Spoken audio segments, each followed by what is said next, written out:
प्यारे बच्चों, good morning. मैं राजेश कुमार राय, आपका टीचर। आज हम पढ़ने जा रहे हैं पाठ 2, जिसका शीर्षक है जैसा सवाल वैसा जवाब। ठीक है।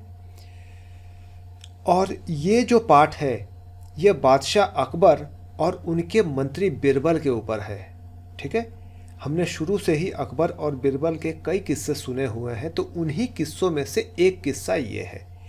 तो आइए शुरू करते हैं। जैसा कि मैं अक्सर कहता हूँ, जब मैं पाठ पढ़ाता हूँ तो सिर्फ उसे कहानी की तरह नहीं लेना है, बल्कि उसके एक एक शब्दों को देखना है। ठीक है। एक एक शब्दों को देखना है, उसका उच्चारण कैसे करेंगे उस पर भी ध्यान देना है, और उसका क्या अर्थ है इस पर भी ध्यान देना है। इसीलिए ध्यान से इस वीडियो को देखिए।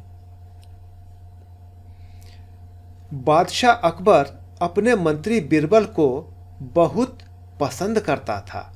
बिरबल की बुद्धि के आगे बड़े बड़ों की भी कुछ नहीं चल पाती थी। इसी कारण कुछ दरबारी बिरबल से जलते थे।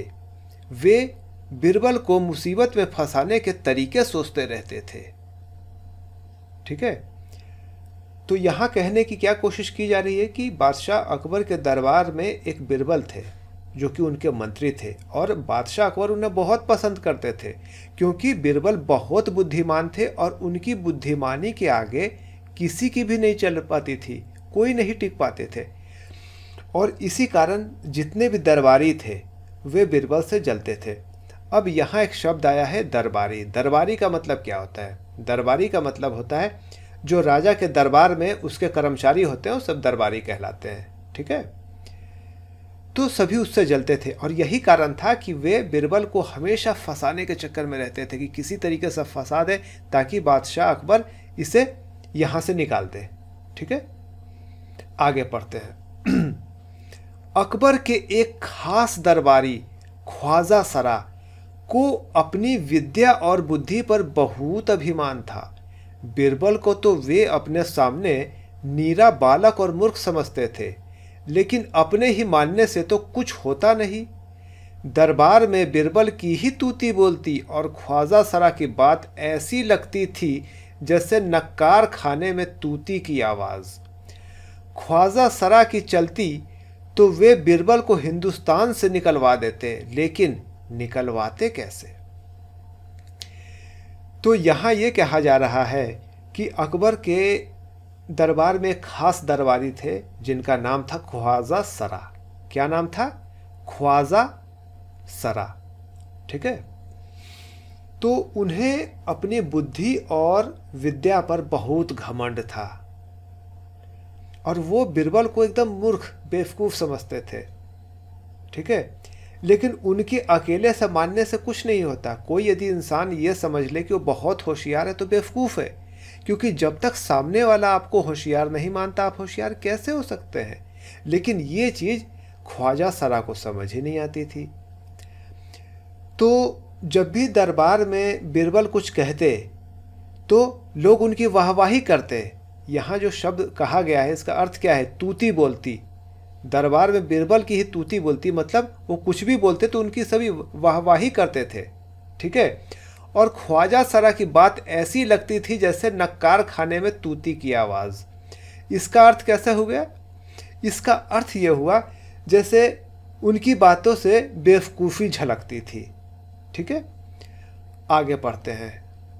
तो इस तरीके से ख्वाजा साहब जो थे वो बिरबल को नीचा दिखाना चाहते थे, और उनकी यदि चलती उनके बस में यदि होता तो वो बिरबल को हिंदुस्तान से ही निकलवा देते, लेकिन ये कैसे संभव था?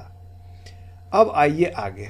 एक दिन ख्वाजा ने बिरबल को मूर्ख साबित करने के लिए बहुत सोच विचार कर कुछ मुश्किल प्रश्न सोच लिए।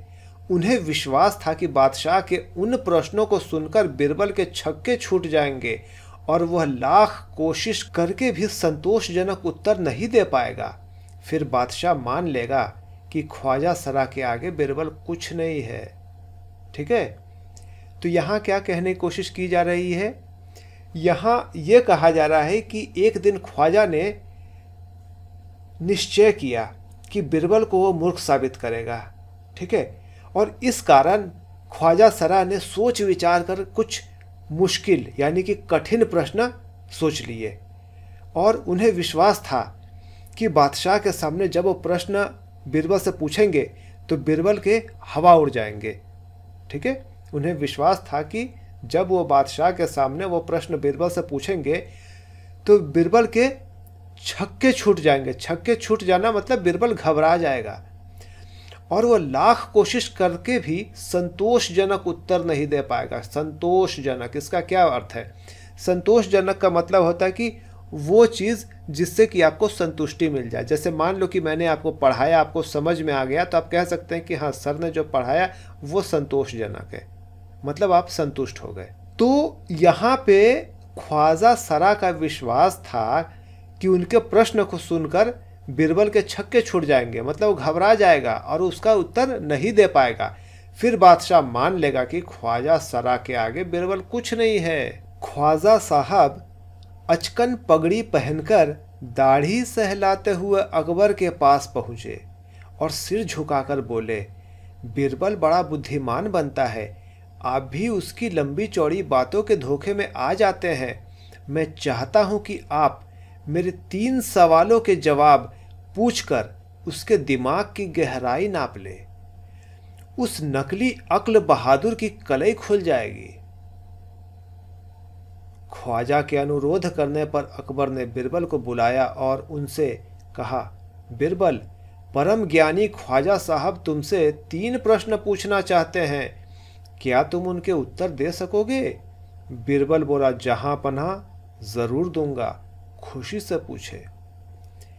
तो यहां तक हमने क्या समझा? यहाँ तक हमने ये समझा कि ख्वाजा साहब जो थे अचकन पगड़ी पहनकर दाढ़ी सहलाते हुए अकबर के पास पहुँचे और सिर झुकाकर बोले कि बादशाह, ये बीरबल जो है वो अपने आप को बहुत बुद्धिमान समझता है और वो जो भी आपको बात बता देता है उसके बात के धोखे में आप आ जाते हैं, लेकिन मैं चाहता हूँ कि मैं उससे 3 प्रश्न पूछूं, 3 सवाल करूं और यदि उसने जवाब दे दिया तो मैं समझूंगा कि वो होशियार है, नहीं तो उसकी आज पोल खुलेगी, क्योंकि मुझे लगता है कि वो होशियार नहीं है, वो बेवकूफ़ है। तो ख्वाजा के अनुरोध करने पर अकबर ने बीरबल को बुलाया और बीरबल से कहा कि बीरबल, हमारे परम ज्ञानी ख्वाजा साहब तुमसे 3 प्रश्न पूछना चाहते हैं, क्या तुम जवाब दोगे? तो बीरबल ने कहा, ज़रूर देंगे जहाँ पनाह। जहाँ पनाह मतलब ये जो शब्द है जहाँ पनाह, इसका अर्थ है कि महाराजा के दरबारी महाराजा को जहाँ पनाह करके ही पुकारा करते थे, उनको इज्जत दिया करते थे। अच्छा, और यहाँ एक शब्द और आया है, ज्ञानी। ज्ञानी मतलब जो बहुत बुद्धिमान हो। ठीक है, तो ख्वाजा साहब ने अपने 3 सवाल लिखकर बादशाह को दे दिए। ख्वाजा साहब ने 3 प्रश्न जो उनके पास थे लिखकर बादशाह को दे दिए। अकबर ने बीरबल से ख्वाजा का पहला प्रश्न पूछा, संसार का केंद्र कहाँ है? केंद्र मतलब सेंटर। बीरबल ने तुरंत जमीन पर अपनी छड़ी गाड़कर उत्तर दिया, यही स्थान चारों ओर से दुनिया के बीचों बीच पड़ता है। यदि ख्वाजा साहब को विश्वास न हो तो वे फीते से सारी दुनिया को नाप कर दिखा दें कि मेरी बात गलत है। तो जब उनसे पूछा गया कि इस संसार का केंद्र यानी कि सेंटर कहाँ है, तो बीरबल ने क्या किया कि एक छड़ी लिया और वहीं बीच में गाड़ दिया, कहा यही दुनिया का केंद्र है। अब साबित कौन करेगा कि कौन सही बोल रहा है? तो बीरबल ने कहा कि ख्वाजा साहब ने जो पूछा है तो मैंने उसका जवाब दे दिया। अब ख्वाजा साहब को लगता है कि मैं गलत हूँ, तो भाई नाप के देख लीजिए। अब इतना बड़ा संसार कौन नापने जाए? ठीक है, तो इस तरीके से पहले प्रश्न से समझ में आता है कि बीरबल जो थे सही में बुद्धिमान तो थे। तो आइए उनके दूसरे प्रश्न को देखते हैं। अकबर ने दूसरा प्रश्न किया, आकाश में कितने तारे हैं? बच्चों, आपने रात में आकाश में देखा है? अब ये बताओ कि आकाश में कितने तारे हैं? क्या बोल सकते हो? नहीं बोल सकते हो, क्योंकि बहुत तारे हैं। ठीक है, तो बीरबल ने क्या जवाब दिया देखते हैं। बीरबल ने एक भेड़ मंगवाकर कहा, इस भेड़ के शरीर में जितने बाल हैं उतने ही तारे आसमान में हैं। ख्वाजा साहब को इनमें संदेह हो तो वे बालों को गिनकर तारों की संख्या से तुलना कर लें। मतलब बीरबल ने एक भेड़ को मंगवाया और बादशाह से कहा कि इस भेड़ के शरीर में जितने बाल हैं आसमान में उतने ही तारे हैं। अब यदि आपको यकीन नहीं आता तो भेड़ के बाल को गिन लीजिए। क्या आप भेड़ के बाल को बच्चों गिन सकते हो? नहीं गिन सकते। क्या आपके सिर पे इतने बाल है आप गिन सकते हो? नहीं गिन सकते। बहुत मुश्किल है, बहुत कठिन है। तो इस तरीके से बीरबल ने दूसरे सवाल में भी ख्वाजा सरा को फंसा दिया। यहाँ यानी कि दूसरे सवाल में भी यह सिद्ध हो गया, यह साबित हो गया कि बीरबल बुद्धिमान तो थे। अब आइए उनका तीसरा सवाल देख लेते हैं ख्वाजा सरा का, जो अकबर के माध्यम से उन्होंने पूछवाया था। अब अकबर ने तीसरा सवाल किया, संसार की आबादी कितनी है?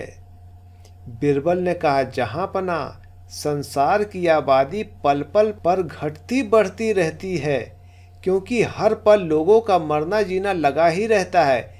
इसलिए यदि सभी लोगों को एक जगह इकट्ठा किया जाए तभी उनको गिनकर ठीक ठीक संख्या बताई जा सकती है।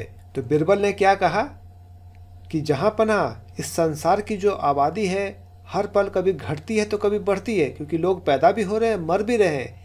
तो इसीलिए यदि सारे संसार के लोग को यहाँ आप इकट्ठा कर देते हैं तो मैं गिन के बता दूंगा।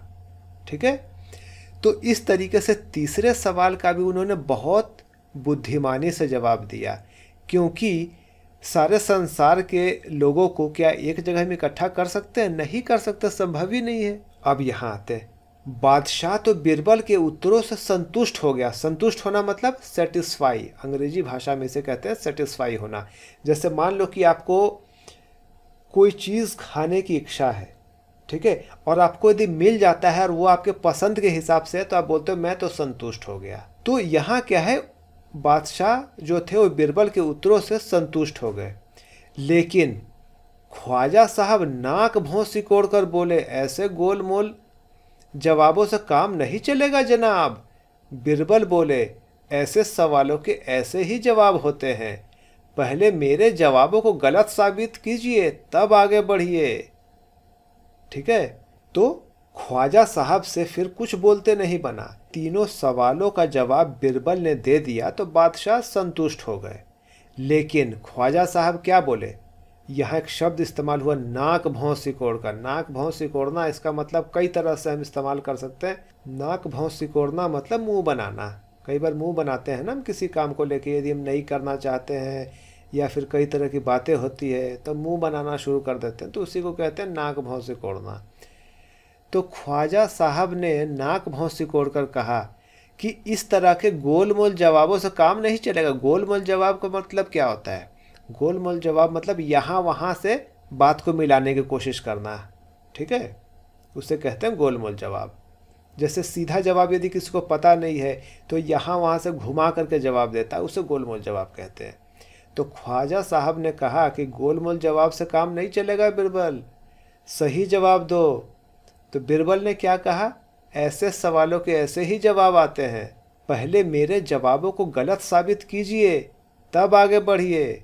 बीरबल ने कहा कि यदि मैंने जवाब गलत दिया है तो उसे साबित तो कीजिए कि मैं गलत हूँ। यह सुनने के बाद ख्वाजा साहब से फिर कुछ बोलते नहीं बना।